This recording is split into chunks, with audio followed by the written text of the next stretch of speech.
मोहम्मद अली जौहर university बनने के बाद या फैसले के तकरीबन 20 साल के बाद फिर से ज़मीन बोस होने जा रही है। और ये कोई हवा में की कराई बात नहीं है, बल्कि हुकूमत ने फैसला लिया है, रामपुर डेवलपमेंट अथॉरिटी ने फैसला लिया है। और ये झटका सिर्फ आजम खान के लिए नहीं, पूरी कौम के लिए, पूरे मुल्क के लिए, पूरे देश के लिए है। गरीब लोगों के बच्चे कम पैसों पर, कम पैसे देकर जहां कोर्सेज कर रहे थे, पढ़ रहे थे, वो सरकार को बर्दाश्त सिर्फ इसलिए नहीं हुआ क्योंकि एक मुसलमान के नाम पर ये इदारा चल रहा था और मुसलमान इसको चलाने वाला था या काम कर रहा था। अब हुआ ये है कि रामपुर डेवलपमेंट अथॉरिटी ने यूनिवर्सिटी की जो 40 में से 38 इमारतें थी, 38 स्ट्रक्चर्स जो थे, जो बिल्डिंग्स हैं, उनको इलीगल करार दिया है, गैर कानूनी करार देकर इनको गिराने का ऑर्डर जारी कर दिया है। अथॉरिटी के मुताबिक ये इमारतें जो मंजूर शुदा नक्शा था उस नक्शे से हटकर बनाई गई, इसलिए योगी आदित्यनाथ की सरकार ने जीरो टॉलरेंस पॉलिसी के तहत उनके खिलाफ कार्रवाई की है। रामपुर के जिला मजिस्ट्रेट अजय कुमार द्विवेदी के मुताबिक जौहर यूनिवर्सिटी को पहले नोटिस जारी किया गया, जिसके जवाब में इंतजामिया ने रिटर्न में उनसे वजाहत या स्पष्टीकरण मांगा। और तफसीली समाअत के बाद ये फैसला हुआ कि यूनिवर्सिटी की जो मजमूई 40 इमारतें हैं, इनमें से सिर्फ 2 इमारतों का नक्शा मंजूर शुदा है, 38 इमारतें बगैर मंजूरी के तामीर की गई हैं, बनाई गई हैं। इसी बुनियाद पर उन्हें गैर कानूनी करार देकर कार्रवाई की बात कही गई है।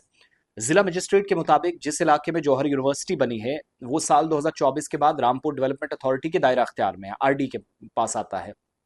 15 बीघा ये जमीन है, 1500 बीघा जमीन बताई जा रही है। और इससे पहले ये इलाका जिला पंचायत के मातहत था।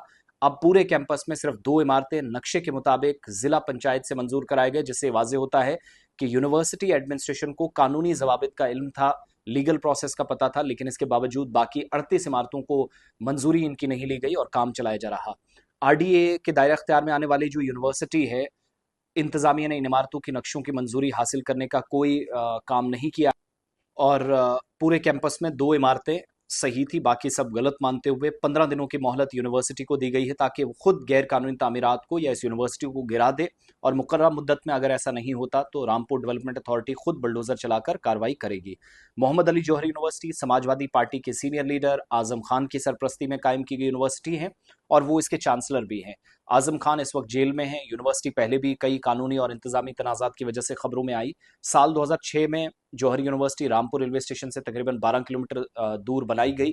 और यूनिवर्सिटी की वेबसाइट के मुताबिक कैंपस 250 एकड़ से ज्यादा कब्जे पर फैला हुआ है, काम चल रहा है। लेकिन अनफॉर्चुनेटली सियासी लड़ाई के बीच फैसला यूनिवर्सिटी को गिराने का, सरकार अगर चाहती तो वो इसको टेक ओवर भी कर सकती थी, वो इसको अपने हाथ में भी ले सकती थी। लेकिन मुसलमान की बनाई हुई चीज योगी गवर्नमेंट को, योगी आदित्यनाथ को पसंद नहीं है और आगे वोट भी लेने हैं। सो ये मसला चलता रहेगा। तो अल्लाह करे चीजें बेहतर हों, टेक ओवर इसको किया जाए। यूनिवर्सिटी का नाम बदलने आपको कौन सा फर्क पड़ता है, लेकिन गिराने से उन बच्चों का जो 2016 से मुख्तलिफ कोर्सेज कर रहे हैं उनका क्या होगा, वो कैसे काम करेंगे, अनफॉर्चुनेट पार्ट है जिस पर जवाबदेही हुकूमत की बहुत ज़रूरी है। सो अल्लाह करे कि अकल आए। वैसे भी इन लोगों को तालीम से कोई लेना देना नहीं है। इन्हें हिंदू मुस्लिम मंदिर मस्जिद पर वोट जिनको चाहिए, वो तालीम से क्या बात करेंगे। सो एक और इदारा, यूनिवर्सिटियां बनाने में, इदारे बनाने में सालों साल लग जाते हैं, ज़िंदगी लग जाती है, लेकिन गिराने का फैसला सिर्फ योगी आदित्यनाथ की गवर्नमेंट ने चंद मिनटों के अंदर ले लिया है।